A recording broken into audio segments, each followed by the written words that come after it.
Sejarah siklus sel.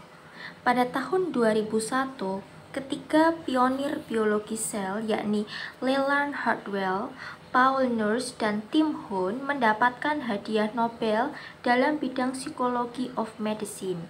Hadiah tersebut diberikan karena keberhasilan mereka di dalam menemukan mekanisme regulasi siklus sel dengan menggunakan kombinasi genetik dan pendekatan biologi molekuler. Dibantu oleh para peneliti yang lain, mereka menemukan bahwa protein siklin dan siklin dependent kinase atau CDKS itu membawa sel dari suatu fase dalam siklus sel masuk ke fase berikutnya.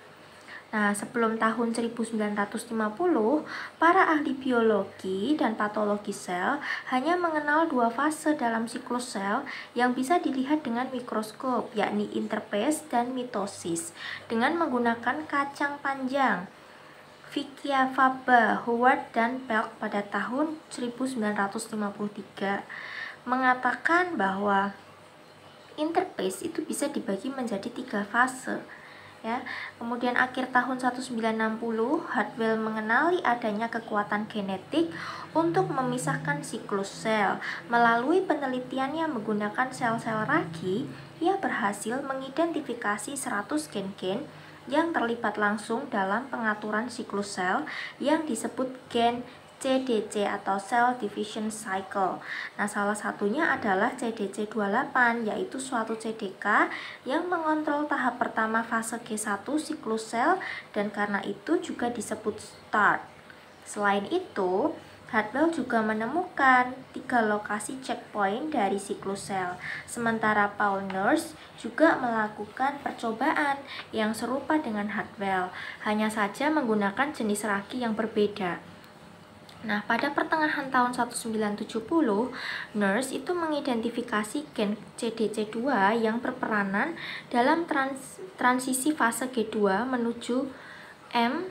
Kemudian Nurse mengisolasi gen pada manusia dan menemukan CDK yang lalu disebut CDK1. Nah, beliau menunjukkan bahwa aktivasi CDK1 itu tergantung pada fosforilasi yang reversibel. Setelah itu, beberapa CDK manusia yang berbeda ditemukan.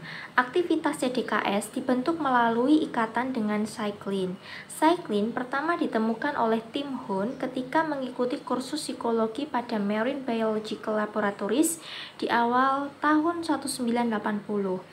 Nah, beliau mengamati adanya suatu protein spesifik yang dihancurkan pada setiap pembelahan sel, akan tetapi disintesis kembali di siklus yang berikutnya.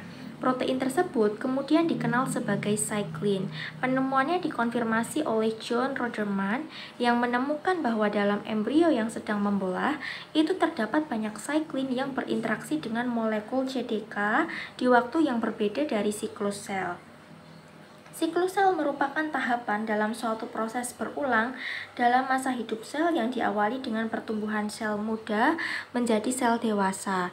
Selanjutnya membelah menjadi sel muda lagi untuk kemudian bertumbuh menjadi dewasa.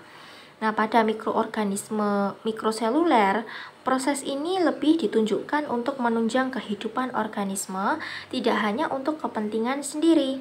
Pertumbuhan, pembelahan, pembaharuan, dan juga kematian sel adalah 4 tahapan yang menjadi pilar-pilar penting dalam kehidupan sel.